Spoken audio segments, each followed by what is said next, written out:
Yeah, we prepare for each team in a pretty thorough way. Obviously, we had 3 games in that week, so it was difficult to get everything right for that Salt Lake game. But I think we had a pretty good understanding of who they were, knowing Pablo, knowing what their structure was. So right away, we knew there were going to be opportunities for us to exploit them. And those things became very clear as the game went off. And we took a quick advantage of offensive transition, getting at them on the weak side, getting off of one side to the other side.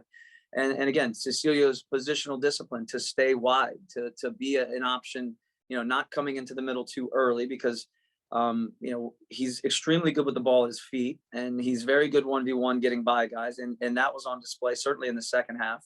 And then again, like in a good position as we progress on the right side, that he can arrive in the box, and his willingness to get in the box. And again, I think he did that well on both of his goals. And, he had opportunities for other goals as well. And I wouldn't say it was Cecilio's best day, but he found ways to be impactful. That was without the ball as well as with the ball. And that's what's really, really satisfying and gratifying as a coach and as a team, because he's finding, who he is. And certainly we're finding him in his better moments. He's playing out wide in his true position, and having Musa has really helped, I think, Cecilio be more defined in what his role and how his impactfulness is going to be felt in our team. And then also Diego Fagundes and the connections with Sebastian Giussi and Tomas to bring the game to individuals around the field to where they can make an impact. And that's a great sign. And it starts with the way that we build up. And, it was challenging. So Salt Real is very much similar to these San Jose's, where there is a man orientation. They are 1-for-1 at the back. So it takes a little bit of wiggling to get free and find your options in advance of the ball. But getting the first goal obviously helped, and then we really could have punished them even more in some of our opportunities. But I was pleased with how we understood what the game was going to look like, and then ultimately how we created chances. Just would have liked more goals. And Cecilio got rewarded again, I think, for being aware of what his position was and his timing and willingness to arrive in the box. One more question. Well, obviously, it wasn't a special celebration with the team for his 2 goals. Yeah, I think the guys enjoy scoring goals. I think they enjoy celebrating, and I think Cecilio is extremely aware of how the goals come, and that he's an end product to something that happened before. Sebastian Giussi was all over these goals, as he was with many of our better opportunities. I mean, there's a real clear indication of what his quality is as a soccer player, as a human being, as a leader on this team. The balls he's playing behind lines to guys, the quality and the security that he provides in between lines and in difficult positions, and his willingness to work. So again, I think the celebration is a reflection of the collective, and we preach that constantly here. And the run from Diego was fantastic. The ball from Sebastian over the top was fantastic. And again, that's the second goal. And we had a third, a fourth, and a fifth that could have happened in those manners as well.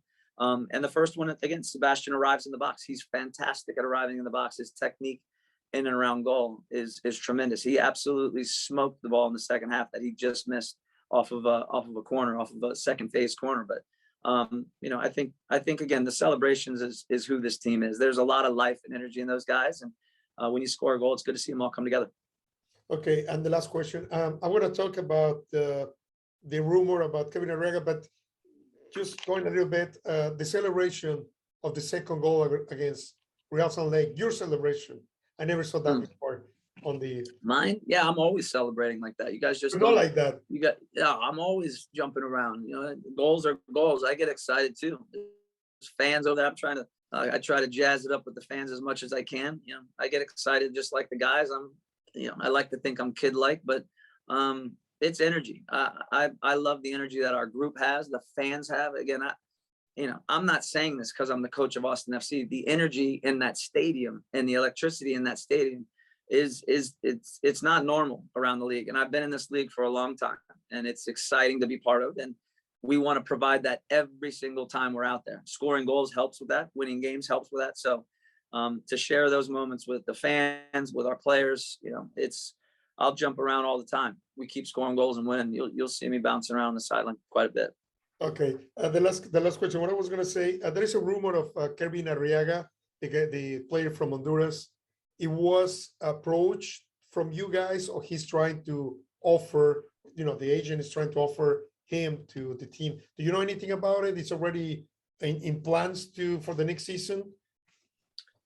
I think most of those take place with Claudio, and right now, obviously, we'll start planning for next. We already are planning for next year. Certainly, some of the options that we need to find and seek, but I don't know anything about that situation, so I can't really comment on it. But we're definitely looking to make additions. There's no doubt about it, from within our league as well as out of our league, and those things will be ongoing all through the rest of this season, the off season, and all the way through the beginning of next year. But we got to get better, and we feel like we have a good base. There's certainly some good ingredients in this team, and we're gonna obviously look to make some additions along the way.